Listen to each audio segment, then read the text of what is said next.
প্রবল বৃষ্টির মধ্যে কৈলাসহর পাইতর বাজার পদ্মের পার এলাকার বেহাল দশা। এলাকাবাসীরা একত্রিত হয়ে পথ অবরোধে বসে। জানা যায়, বিগত বহুদিন ধরে কৈলাসহর পুর পরিষদের অধীনে পদ্মের পার এলাকার বেশ কয়েকটি রাস্তার বেহাল দশায় পরিণত হয়েছে। কিন্তু এই ব্যাপারে এলাকাবাসী একাধিকবার কৈলাসহর পৌর পরিষদকে জানালেও কাজের কাজ কিছুই হয়নি। তাই আজ এক প্রকার বাধ্য হয়ে ওই এলাকার মহিলারা একত্রিত হয়ে কৈলাসহরে প্রবেশের মূল সড়ক অবরোধে বসেন। এই অবরোধের ফলে রাস্তার দুপাশে আটকে পড়ে বহু যানবাহন থেকে শুরু করে পথচারীরা। অবরোধকারীদের দাবি, যতক্ষণ পর্যন্ত তাদের দাবি পূরণ করা না হচ্ছে ততক্ষণ পর্যন্ত তাদের এই অবরোধ চলবে। কিন্তু খবর লেখা পর্যন্ত কৈলাসহর পৌর পরিষদের কোনো আধিকারিক ঘটনাস্থলে আসেনি। তাই সাধারণ পথ চলতে মানুষ ঝড় বৃষ্টির মধ্যে সমস্যার সম্মুখীন হতে হচ্ছে।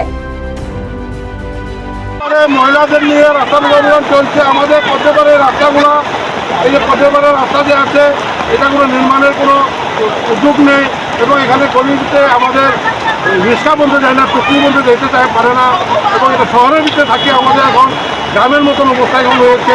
আমাদের পদ্মপাড়ের মধ্যে এই অবস্থা এবং এখানে পদ্ধতির লগে যে রাস্তাঘাটগুলো নির্মাণের কোনো নেই গভর্নমেন্টের, মিউনিসিপ্যালিটি, এবং এখানে আমাদের স্ট্রিট লাইট থাকে না, যত অন্ধকার থাকে। শহরে থাকিও আমরা শহরকে তো আমরা টাকা দিই, কিন্তু আমরা পরিষেবা কিছুই পাই না।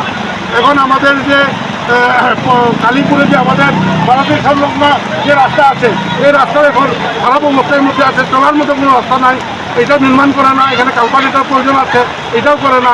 এখানে আমাদের চন্দ্র থেকে বাড়ির লোকেদের যে গলি রাস্তা, এই গলি রাস্তা এখনও কার্পেটিং মেটালিংয়ের খুব প্রয়োজন আছে এবং রাস্তাঘাটের দিকে কোনো চলার মতো উপযুক্ত না।